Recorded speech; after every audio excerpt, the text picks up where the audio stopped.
हरियाणा का इलेक्शन देखें तो कांग्रेस पार्टी और बीजेपी के बीच में तकरीबन 22,000 वोट का फर्क था टोटल स्टेट में। एक असेंबली में इन्होंने 1 लाख वोट चोरी किए। तो आप इमेजिन कीजिए, स्केल समझिए। एक असेंबली में तकरीबन 12 से 15% वोट इन्होंने मैन्युफैक्चर कर दिया। तो अगर चुनाव में 2-3%, 4% की मार्जिन चल रही है तो वो तो गया, राइट। और हमने ऐसा पैटर्न आइडेंटिफाई किया है देश में, जहां पे एक सीट पे धड़ाके से बीजेपी स्वीप करती है या 2 सीटों पे धड़ाके से स्वीप करती है। बाकी सीट में नेचुरल कंपटीशन चल रहा है और फिर सडनली एक सीट में जैसे यहां हुआ स्वीप हो जाती है और पूरा चुनाव चला जाता है।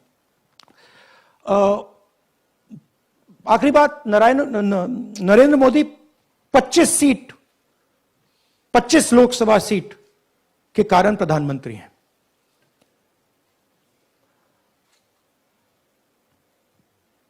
हमें इलेक्शन कमीशन यह डेटा इसलिए नहीं दे रहा है क्योंकि अगर हमने जो यहां महादपुरों में किया, अगर हम इसे बाकी लोकसभाओं में करा देंगे तो देश की डेमोक्रेसी की, लोकतंत्र की सच्चाई बाहर आ जाएगी।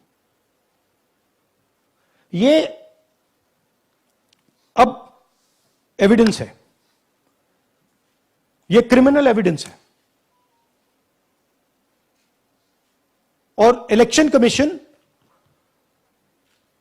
देश में पूरे एविडेंस को डिस्ट्रॉय करने की सोच रहा है। मैंने जैसे कहा, 21वीं सदी है, एक हार्ड ड्राइव पे आप पूरा डेटा रख सकते हो।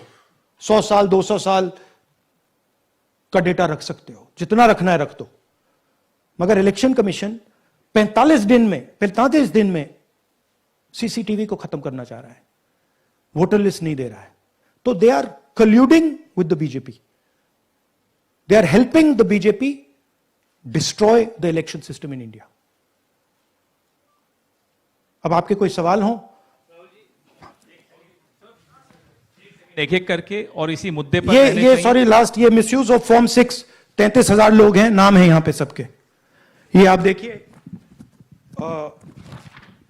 इनकी एज भी है, 98, 96, 95, 89, 88, 72, 67, 57। यहां पे इस पूरे पैक में 18 से 23 का कोई नहीं। तो this is new voter manufacturing, ये है नया वोटर, यंग वोटर। एक सेकेंड, मैम प्लीज, इसी मुद्दे पर सवाल पूछिएगा। सबसे पहले एएनआई सिद्धार्थ। राहुल जी, आपने सर इस तरफ सर, आपने बहुत प्रूफ तो आप लोग सामने रख रहे हैं और एक पूरी डिटेल आप ऑब्जर्वेशन सामने रख रहे हैं। हाँ। लेकिन अब आप खुद ही बता रहे हैं कि ईसी ही कोलाइड कर रहा है, तो अब आप लोगों के पास रास्ता क्या है? इस प्रूफ को लेके आप ईसी को जाएंगे या कोर्ट जाएंगे? क्योंकि पूरा इलेक्शन ही मैन्युफैक्चर हो चुका है। This is EC data, not our data, this is EC data.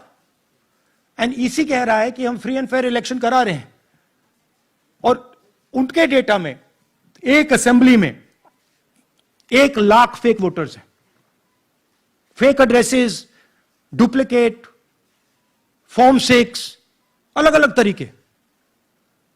तो हम इलेक्शन कमीशन से नहीं कह रहे हैं, हम हिंदुस्तान के युवाओं से कह रहे हैं, हिंदुस्तान की जनता से कह रहे हैं, यह आपका भविष्य है, गरीबों का भविष्य है। यह आपके आंख के सामने पूरा का पूरा सिस्टम चोरी किया जा रहा है। और ये ब्लैक, जैसे मैंने बोला, ब्लैक एंड व्हाइट है। ये उनका डेटा है, उनकी फोटोग्राफ्स हैं, उनके नाम हैं, उनके डुप्लीकेट्स हैं, उनके फेक एड्रेसेस हैं। पीटीआई संदीप चोपड़ा जी, माइक दीजिए। राहुल जी, आपने कहा कि election fraud is taking place across the country, and this is just an example in one assembly constituency. Now you know said this is like an atom bomb and it has come just a day after Nagasaki, was just, 80 years ago on the previous Yes. day. So how are you going to tackle this, and whether you're considering boycotting polls in the coming times, as one of your key allies has suggested? We are saying, हम कह रहे हैं कि if the election commission now does not give us electronic voter data, not only of current election, but of the last 10, 15 years, and if they do not give us CCTV footage, they are partaking in the crime.